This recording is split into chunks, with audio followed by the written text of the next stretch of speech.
In scenes that have become all too familiar in the U.S., a Virginia community is struggling to make sense of yet another seemingly random act of violence. We were all just terrified.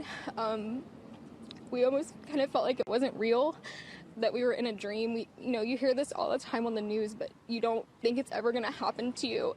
According to authorities, a disgruntled city employee opened fire on the municipal center in Virginia Beach on Friday before he was killed himself. The precise circumstances of the shooting in the coastal resort city are still unclear. Authorities went on to say that a police officer is among the wounded. I'm just going through a lot of emotion because it's way too much killing going on, and I'm just glad that they alerted us in enough time so we wouldn't be outside when everything was occurring. Authorities moved quickly to assure the public that with the death of the gunman, the immediate threat was over. And many times when we talk about an officer-involved shooting situation, it may be minimal rounds by the suspect and by the police officers. This was well beyond that.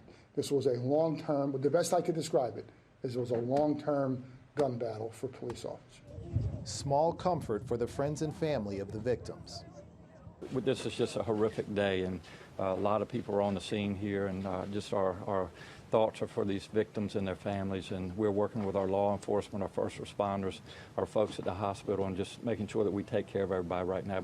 According to the U.S. tracking website Gun Violence Archive, this is the 150th mass shooting in the U.S. this year. Usually when tragedies like this occur, it brings the issues of gun violence and gun control to the forefront. But any attempts to implement stricter gun laws are met with resistance, which means it's unlikely that this will be the last mass shooting that we see in the U.S. Lionel Donovan, TRT World.